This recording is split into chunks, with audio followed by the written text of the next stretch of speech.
हे राम। हाँ प्यारे मित्रों, सत्संग लेंगे अपन गीता जी के सूत्र पर। अध्याय 3, श्लोक 16वां 16। एवं प्रवृत्तितं चक्रम न अनुवर्तयेति ये आगाह्यु इंद्रियारामो मोगम पार्थ सज्जीविति। हे पार्थ, जो पुरुष इस श्लोक में इस प्रकार परंपरा से प्रचलित सृष्टि चक्र के अनुकूल नहीं बरतता, अर्थात अपने कर्तव्य का पालन नहीं करता, वह इंद्रियों के द्वारा भोगों में रमण करने वाला पापाई पुरुष व्यर्थ ही जीता है। भगवान श्री कृष्ण बोल रहे अर्जुन से, पार्थ एक एक बात हम समझे। हे पार्थ, जो पुरुष इस श्लोक में इस प्रकार परंपरा से प्रचलित सृष्टि चक्र के अनुकूल नहीं बरतता, ये सृष्टि चक्र जो कुदरत की रचना है, व्यवस्था है, जो विधान है, जो तथा उसके अंदर जो नहीं जीता, अन्यथा जो कोई जीता है, उसके लिए प्रभु श्री कृष्ण बोले, अर्थात अपने कर्तव्य का पालन नहीं करता, वह इंद्रियों के द्वारा भोगों में रमण करने वाला पापी पुरुष व्यर्थ ही जीता है। इंद्रियों के भोग जो होते हैं उसमें लोलुप होकर जीवन जीने वाला, उसको प्रभु श्री कृष्ण पापायु पुरुष बोला, व्यर्थ ही जीता है। अभी प्रभु श्री कृष्ण जैसे बोलेंगे तो 100 बात की एक ही बात बोलते हो, उसमें एक ही बात में सब बात समाई हुई रहती। कभी भी ग्रेट लोग, मान लोग ज़्यादा विस्तार नहीं बोलते, उनके पास टाइम नहीं होता, वो समझने के लिए हमको खोजना पड़ता है। तो प्यारे मित्रों, ये सृष्टि के अनुसार, प्रकृति कुदरत के अनुसार हम जैसे विपरीत जीते तो हम दुख को प्राप्त होते हैं, दुख भोगते हैं, हमारे जीवन में दुख रहता है, शांति नहीं रहती, वो सुख नहीं रहता, वो आनंद नहीं रहता। प्राकृतिक जीवन हमारा न होने के कारण, प्राकृतिक जीवन उसी का ही रह सकता है जो प्रकृति के साथ जीता है। आप अक्सर देखोगे प्राकृतिक लोग, देहाती लोग भी अभी शहर सिटी के मुताबिक हो गए, पर पहाड़ी जंगलों में रहने वाले लोग वो प्रकृति के साथ जीते, नेचुरली जीते हैं, कोई भी बनावटी नहीं कि अन्यथा नहीं, तो उनका जीवन इतना स्वस्थ रहता है, इतना सुखी रहता है, इतना प्रसन्न रहता है, छोटी छोटी बात पर वो खुश रहते हैं। क्यों? वो प्रकृति के साथ जीता है। मैं कई वर्षों से पढ़ा था, वो कोई संदर्भ में बोल रहे थे, एक बड़ा विज्ञानी भारत में आया है और उसकी कहीं रोड से जा रहा था जंगल के रास्ते, वहाँ पर उसकी गाड़ी खराब हो गई, शाम का समय था तो क्या करे। वहाँ पर एक देहाती प्रकृति के सानिध्य में रहने वाला एक छोटा सा किसान का घर था, खेत में गाड़ी खराब हो गई तो वो उनको बुलाया, आ जाओ, चाय पानी पिलाया, आदर किया, भोजन करवाया, बहुत आदर से कदर किया। तब वो विज्ञानी सोचा कि ये तो हमने कभी देखा ही नहीं, हम तो बड़े विज्ञानी लोग हैं, बड़े सब कुछ देखते, पर ऐसा प्रेम, ऐसा आवभाव, ऐसा हमने आज तक देखा ही नहीं। वो अचंभित हो गया, विस्मित हो गया और उसने रिसर्च करके बोला कि प्रकृति के साथ जीने वाले लोग स्वस्थ रहते हैं, तन से भी, मन से भी, बुद्धि से भी, सब एंगल से स्वस्थ रहते हैं। और जो कृत्रिम जीता है उसका जीवन विकृत रहता है। प्यारे मित्रों,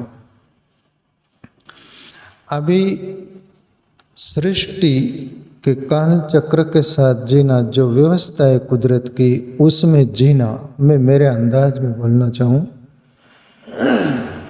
प्रभु श्री कृष्ण तो ये बोल दिए, क्या है पार्थ, जो पुरुष इस लोक में इस प्रकार परंपरा से प्रचलित सृष्टि चक्र के अनुकूल नहीं बरतता,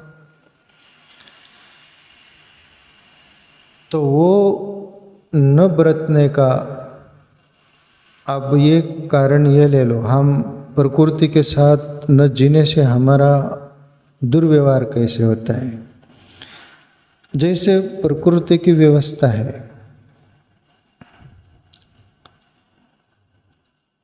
तुम शादी किए, प्रकृति की व्यवस्था है, संतान उत्पत्ति के लिए आप ग्रस्त जीवन जिए, न कि वासनागत, न कि उसमें राग रख के, वो जीवन प्राकृतिक होगा। प्रभु श्री कृष्ण जैसे एक सूत्र में बोले, बलम बलवताम चाहम काम राग विवर्जितम धर्मा विरुद्ध भूति सुकाम। उसमें भरतृषभ, अर्जुन मनुष्य में मैं काम हूँ, पर मैं प्राकृतिक हूँ, मैं वासनागत नहीं, मैं राग रहित काम हूँ, शुद्ध हूँ, केवल संतान उत्पत्ति के लिए। यानी प्रकृति के साथ मैं छोटी छोटी बात गिना रहा हूँ। आप यदि प्रकृति के साथ जीवोगे तो राग और वासना से अलग होकर जीवोगे प्राकृतिक, तो आपका शरीर स्वस्थ रहेगा, मन स्वस्थ रहेगा, आपकी बुद्धि ठीक रहेगी। कभी भी राग वासनागत जीवन जीने से बुद्धि भी मंद होती, मारे जाती, मन भी विकृत होता है, शरीर पर भी जीर्ण शीर्ण असर होता है। ये कृत्रिम विकृत हो गया और प्राकृतिक नहीं, ये सृष्टि की व्यवस्था के साथ जैसा नहीं, तो हमारा जीवन जवाब दे देता है ना। जैसे तुकाराम बाबा एक जगह बोले, विधि ने सेवन विषय त्यागाते समान। ऐसा विधिवत सृष्टि की जो रचना है उसके साथ होकर जीना, तो हमारे जीवन में कोई भी प्रकार का झंझट नहीं होगी, कलह नहीं आएंगी, सब तरह से हम स्वस्थ रहेंगे। अभी प्रकृति के साथ सृष्टि का एक काल चक्र, जो भी उसके कुदरत का विधा जो है विधान, उसके साथ हम अप्राकृतिक और भी अंदाज से जीते हैं। जैसे ये पेड़ पौधे हैं, ये प्रकृति की व्यवस्था है, उनके साथ हम छेड़खानी करते हैं, उनको काटेंगे अपने स्वार्थ के लिए, पर्यावरण के साथ हम धोखा करते हैं, ये प्रकृति के साथ हम छेड़खानी करते हैं, तो ये प्रकृति फिर अपनी चाल चलती, अपने को ही दंड देती कि नहीं। पेड़ पौधे काटोगे बारिश नहीं होगी, अनेक प्रकार का ऑक्सीजन पेड़ पौधे देते, तुमको स्वास्थ्य के लिए नहीं मिलेगा वो। तुम यदि प्रकृति के साथ ठीक ढंग से जीओगे तो प्रकृति भी तुम्हारे साथ ठीक ढंग से व्यवहार करती है ना। तुम यदि विकृत उनके साथ चलोगे तो तुम्हारे साथ भी विकृत व्यवहार होगा। अभी पशु पक्षी ये सभी कुछ प्राणी है, वो भी एक कुदरत की व्यवस्था है।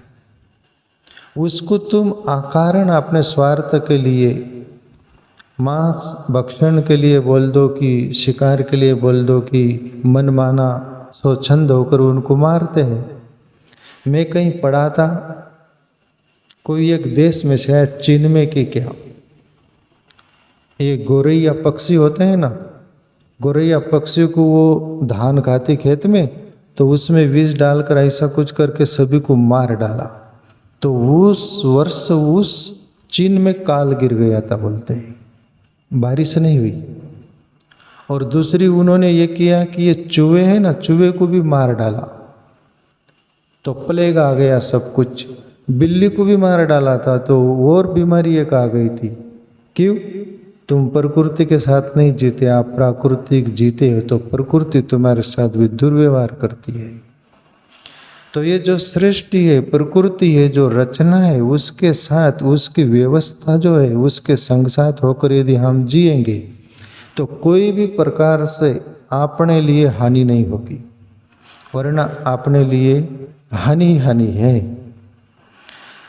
अब दूसरा ले लो, ये भी विषय जीवन के है ना, ये सृष्टि पर चल रहे हैं तो सब प्रकृति के साथ जीने के साथ। आप पहले जमाना एक था, अपने देके भी सब कुछ था, लोग किसानी करते थे, फसल आती थी, ये सेंद्रीय खत वगैरह जो पशुओं का जो खाद होता है ना, वो खेतों में डालना और उसी पर फसल लेना।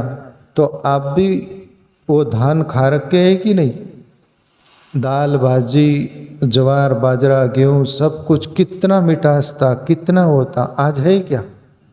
क्यों? हमने प्रकृति के साथ गलत व्यवहार किया।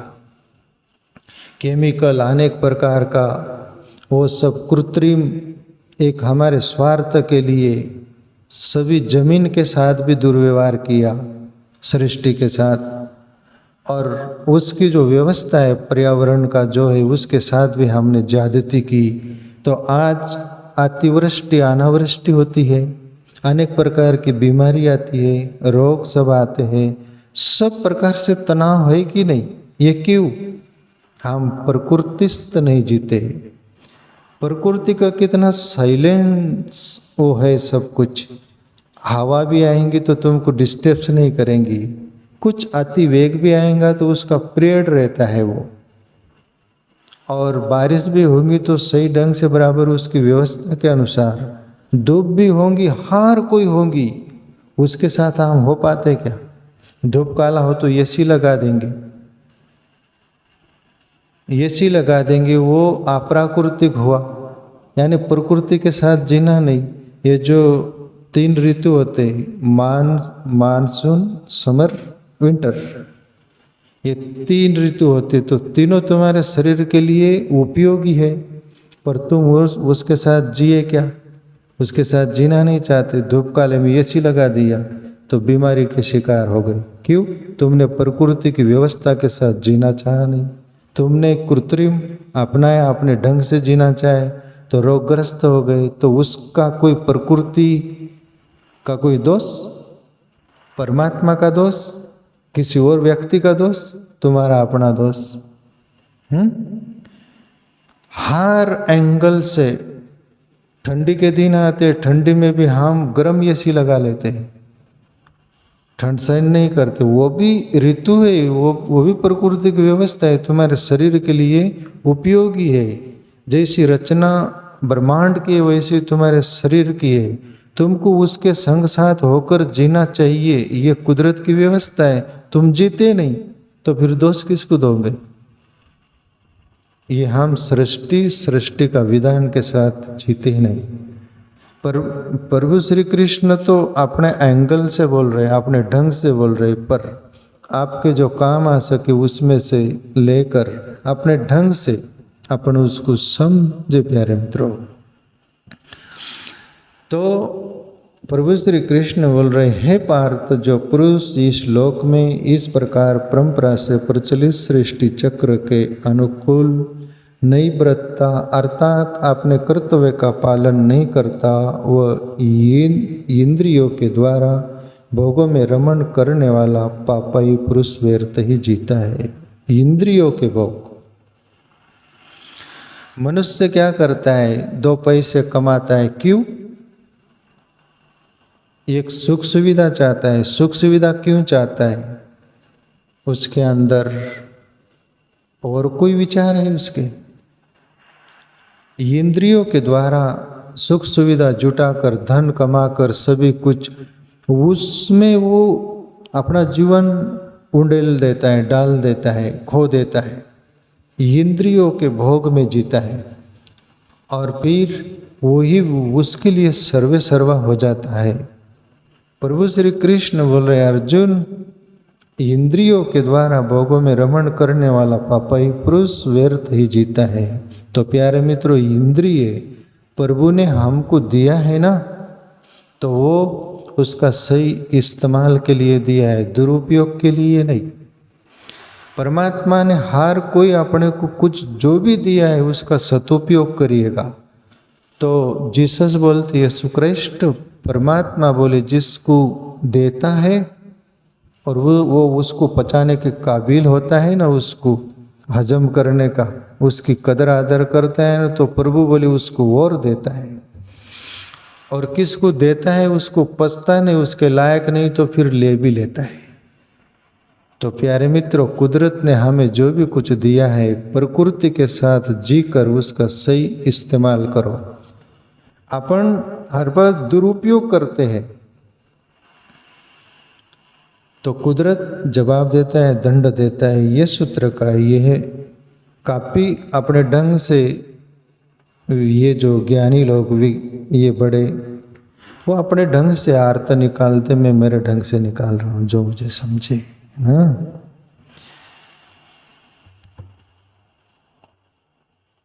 एक सूत्र ले लेते और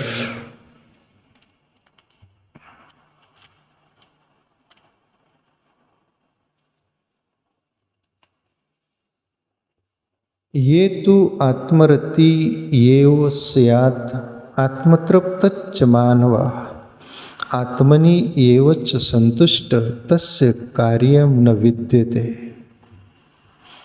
अर्जुन, परंतु जो मनुष्य आत्मा में ही रमण करने वाला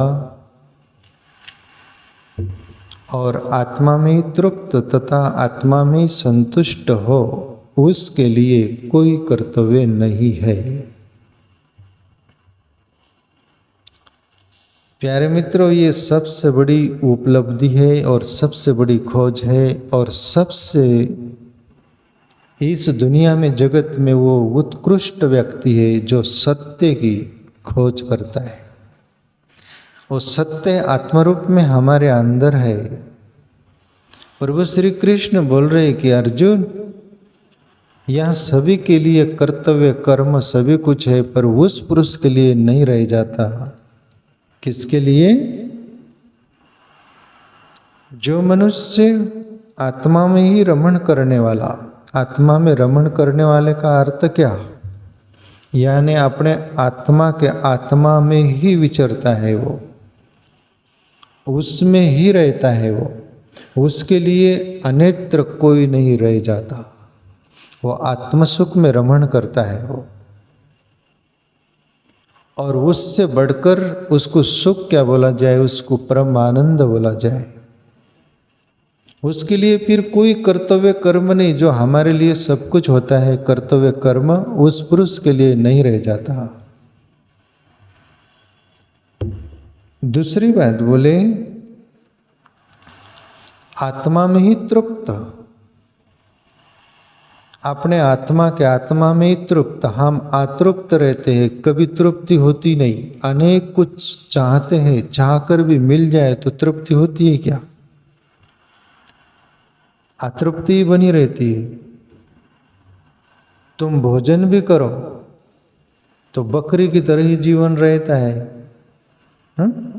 ये मन का स्वभाव क्या रहता है? अतृप्त ही रहता है। परमात्मा में ही एक तृप्त होता है। ये मन का स्वभाव वैसे जैसे एक राजा बकरी पाल रखा था और शर्त रखी, सब दूर प्रचार प्रसार किया गया कि जो ये बकरी को पेट भर के भोजन करा के लाएगा उसको इनाम बख्शिश दिया जाएगा। पूरे नगर में बात फैला दी गई सब, और पूरे नगर के लोग आए कि बकरी को अरे फुल पेट भर के चारा खिला के लाएंगे और बख्शिश लेंगे राजा से। एक से एक लाइन लगी और ले जाते बकरी को, चारा खिला के लाते सब कुछ, और राजा बैठा रहता सिंहासन पर। बकरी को लेके आते और राजा को मालूम था वो आइडिया कि बकरी को कितना भी खिलाओ, पेट संतराम बकरी का स्वभाव। सिंहासन के पास जो हरा पाला रखता था राजा, ऐसा बकरी तरफ ऐसा किया कि बकरी खाने लग गई। तो वो फेल, दिन भर चरा फिरा के लाया, फेल। दुनिया भर की दुनिया ही सब कुछ बकरी को फुल पेट भर के खिला के आए, पर राजा वो करता तो खाती। तब लोग संताप गए कि ये क्या बात है, इतना पेट भर के खिलाए। ऐसा मन है बकरी का स्वभाव का, कितनी भी उसकी इच्छाएं वासना हो, कुछ मांग हो, सब कुछ वो तृप्त भी हो जाए तो दूसरी घड़ी कर लेता है। ये बकरी की तरह एक पाला तो भी खा लेंगे। ऐसा ही बूढ़ा भी रहेंगे, बूढ़ा भी हो जाएंगे, तब भी मनुष्य क्या चाहता है, मैं और जी लूं, डॉक्टर में बिताओ मेरे को, सब पूरा हो गया, अब जीने के लिए कुछ नहीं रह गया, फिर भी जीना चाहता है। ये आतृप्ति मन की है। शरीर जीर्ण शीर्ण हो जाता, मन जीर्ण शीर्ण नहीं होती, इंद्रियों की मांग रहती है। इंद्रिय मन को भी बोला गया 11वीं। तो प्यारे मित्रों, इसका तृप्ति स्थान है परमात्मा। ऐसे ही ये महापुरुष उस आत्म तत्व को खोजता है, उसमें ही रमण करता रहता है, उसमें ही तृप्त रहता है, उसमें ही संतुष्ट रहता है। उसके लिए कोई कर्तव्य नहीं है। प्यारे मित्रों, वो कर्तव्य के बाहर हो जाता है, उसके लिए कोई भी कर्तव्य नहीं रहता। तो प्यारे मित्रों, पहले जो अपन ने एक सूत्र सुना, सृष्टि के साथ प्रकृति के साथ जीना, उस अंदाज में हम हर एंगल से प्राकृतिक जीवन जीने का प्रयास करिएगा। शरीर स्वस्थ रहेगा, मन स्वस्थ रहेगा, बुद्धि स्वस्थ रहेगी, हमारा जीवन विकृत नहीं होगा। आज दुनिया में जितनी विकृति है, पहले जमाना कितना सादगीपूर्ण था, ये कृत्रिम कुछ भी साधन नहीं था। 10-5 लोग बैठे रहते थे, बातचीत करते थे, ये एक दूसरे का सुख दुख पूछा करते थे, भाईचारा रहता था, प्रेम रहता था। आज है कुटुंब में 10 लोग हो तो मोबाइल 10 होंगे, 10 चारों कोने में बैठे होंगे। वो बोलता है सुनना, हाँ, विकृत, प्रेम नहीं रह गया, भाव नहीं रह गया, एकता नहीं रह गई। सब कुछ जितना संसाधन हुआ उतना विकृत हुआ, जितना हमारा जीवन कृत्रिम हुआ उतना हम डिस्टर्ब हुए। और जितना प्राकृतिक जीवन होगा पहले जैसा था आज भी, तो वो सब तरह से स्वस्थ रहेंगे। तो वैसा अपन जीने का प्रयास करिएगा प्यारे मित्रों, प्राकृतिक। और दूसरा, ये आत्मा की बात, आपने आत्मा में ही रमण करना और अपने आत्मा में ही तृप्त रहना और संतुष्ट भी अपने आत्मा में ही रहना। सब तरह से फिर आपके लिए कोई कर्म नहीं रह जाएंगे महापुरुष की तरह। और जन्मजात वो संपदा हमें मिली है, ये महापुरुष उनको खोजा, सत्य को, आत्मा को हम भी खोज सकते। जन्मजात वो हमको मिला हुआ है, वो उधारी पर लेना नहीं पड़ता। इतना ही है, हमारे अंदर सांस हिम्मत नहीं रहती, वो संस्कार नहीं रहते, पर अच्छी संग करिएगा कोई संत महापुरुषों का और चल पड़िएगा।